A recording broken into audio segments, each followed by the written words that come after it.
สบายดีสบายดีสบายดีจ้ะพี่น้องสบายดีซีบุทุกคนเนาะมื้อนี้เขาก็ออกมาหน้าจ้ะพี่น้องออกมาพาน้องวิตาออกมาลินหน้าแล้วเขาก็มาปลูกมันนำเนาะเดี๋ยวชิไปถ่ายบรรยากาศให้เลยตอนน้องวิตาเพิ่งกระน้ำทางด้านหลังน้องกับอาเพิ่งกับหญ้าอยู่ขอบหมูเนาะเขาพาน้องวิตาเอามาเบิ่งหมูแล้วก็มาปลูกมันซอยปลูกซอยหญ้าไปเนาะพี่น้องนี่เขากำลังสิพันละมันกันเนาะ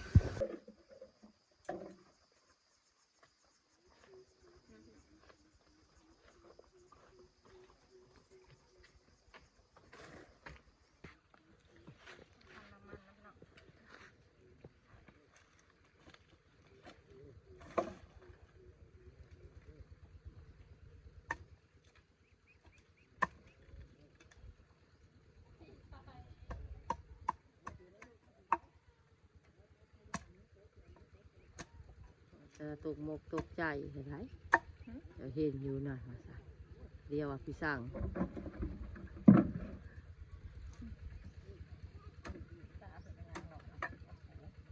เขาก็พันละมันนะพี่น้องเดี๋ยวจะเอาปัก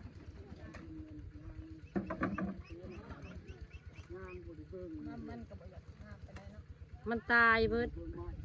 ปวกกินแหละก็เป็นอะไรเป็นเขี้ย เนาะที่งามกว่าหมูลำมันใหญ่นี่ลำใหญ่ลำหน่อยเนาะ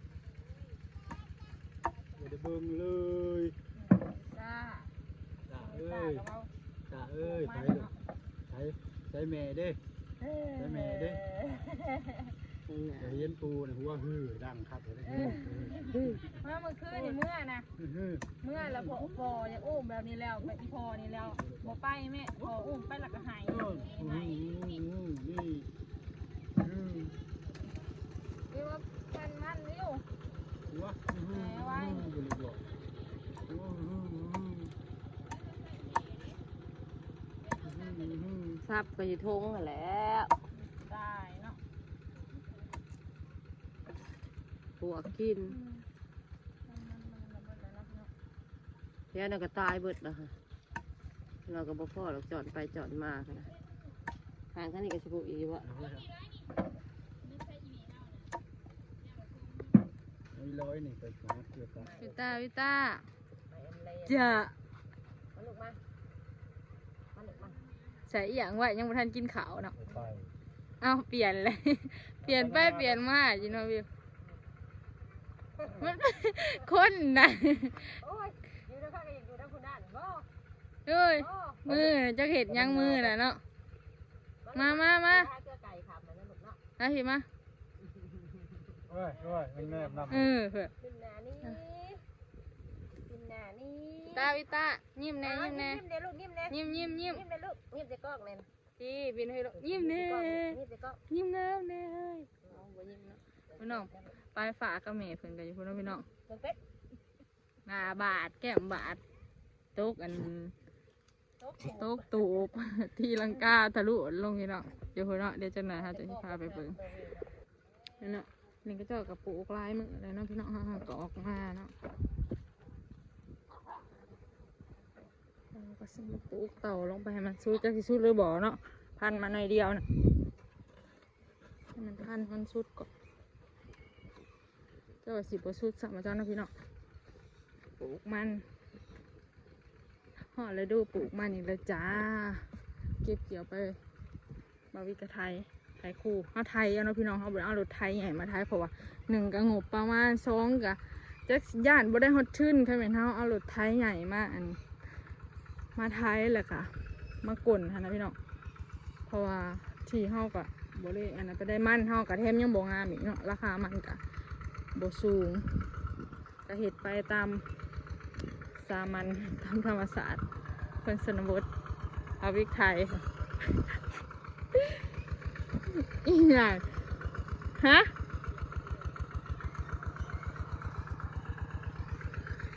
เดี๋ยวปลูกมันกันนะพี่น้อง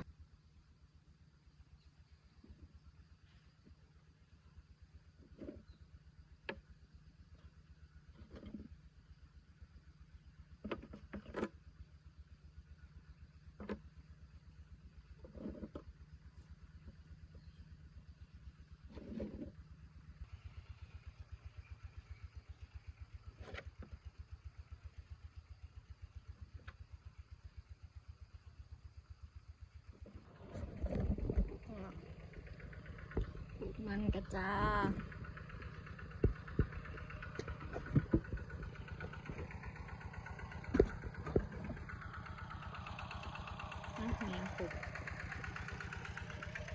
มันกระบองมันลำมันนะบ้องพี่น้องเอ้ย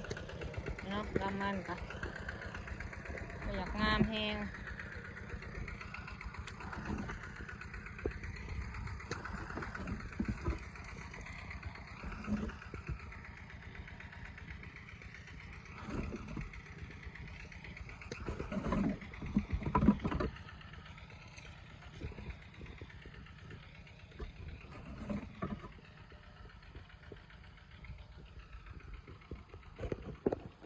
สูดซ้ำเนาะพี่น้องเขาปักลำมันลงมาหอดเท่านี้ก็หอดบสูดเพราะว่าเขาพันมาน้อยเดียวหนึ่งเนาะเดี๋ยวจะไปพันมาปักอีกเนาะมันก็ยังโบราณบันไดย่านขำก่อนพอมันสิเมื่อก่อนขอน้องวิตา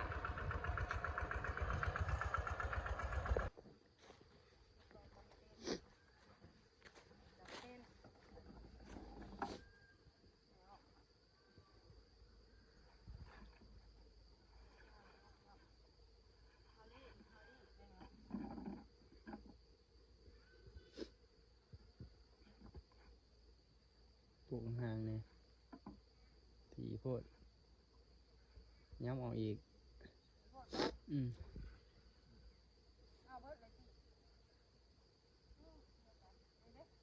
พี่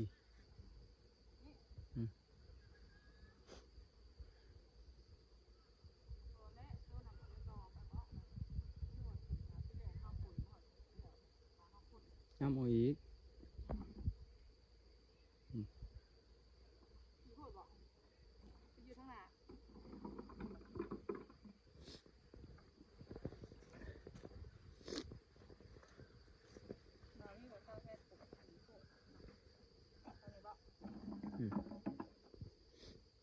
ไผ่พันคือหน่อยแหละหน่อยก็ยังเอาเนาะ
4 ตัวก่อน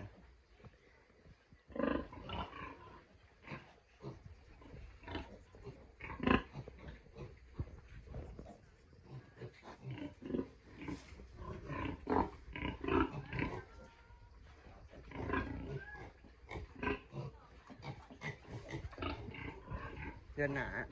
งูตัวนี้เดือนหนาตัวนี้16 ตัวเหลือ14 ตัวอันนมบ่พอแล้วแล้วก็โมบ่แข็งแห้งนะพี่น้องก็เลยตายเลยสิขอมือใหม่เขาก็ไปออกมาจะโดนเลยเนาะพาพี่น้องมาเบิ่งบรรยากาศอยู่นะเนาะส่วนมันยำแรงเดี๋ยวพาไปเบิ่งเด็กๆคือตาปลายฟ้า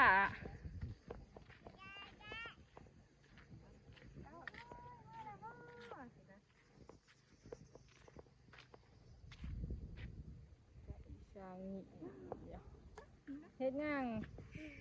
คนหนาบาดเขาสัมภาษณ์เป็นยังไงจะได้แพรมา จริงจริงจริงจริงจริงจริงจริงจริง มาแล้วสองมาแล้วโอ้ยได้ต่อหนังข้างหน้าโหนี่54แล้วต่อหัวมันทางทั้งได้ชิยางหลัดไปนี่เลยมันยัง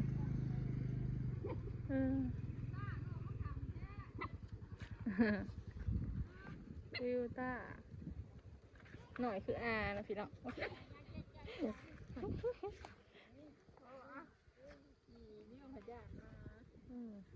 ย่านบาวิวมันจะเด็กๆพี่น้องไม่ใช่อันนั้นก็บาทนะแก้มบาทไม่ใช่ฟูบาทปากบาทห้องนอนแน่ห้องนอนแน่ยิ้มห้องวิวดูไอต่อห้องวิวดูไอต่อตีลังกาไอต่อห้องวิวดูห้องดูวิววิวป้าห้องดูไม่ใช่ปากสิบ่นี่ไหนวิวมันบอก ทาเพิ่นยืนนะสาว อันนั้นแม่น่ะ สาวทาเพิ่นยืนนะค่ะขนาดก้น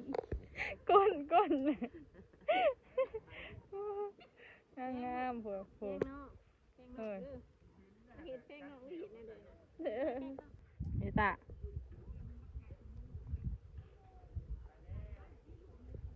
ต่อข้ามเอ้ยผูกไปเลย ไปแล้วไปน้ำแดง ไม่ได้นั่งไปไม่ได้นั่งกระตาบ่ แม่น้องพี่น้องนะคะก็ซิเมื่อเนาะพาพี่น้องมาถามบรรยากาศกันเนาะมากันจนค่ำเนาะผัวข้างๆเดี๋ยวเพื่อนร้านซิเมื่อนะพี่น้องบ๊ายบายพี่น้องกำลังซิเมื่อเนาะเอต้ายิ้มหวานเนี่ยยิ้มหวานเนี่ยขึ้นหน้าจุ๋งแท้ขึ้นหน้าจุ๋งแท้ไปเมื่อไปเด้อวิจารณ์เมื่อเด้อซิวตกทางเมื่อนะพี่น้องวิจารณ์เมื่อหนาวย่นเมื่อหนาหน่อย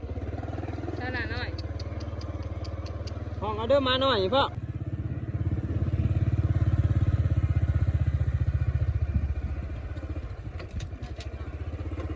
ตัวเล็กนี่ หนา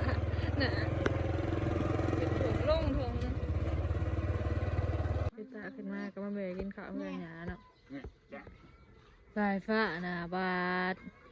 หน้าบ่มันอาบน้ำ แบบนั้น นั่น อืม หาตุกน้ำหน่อย กินข้าว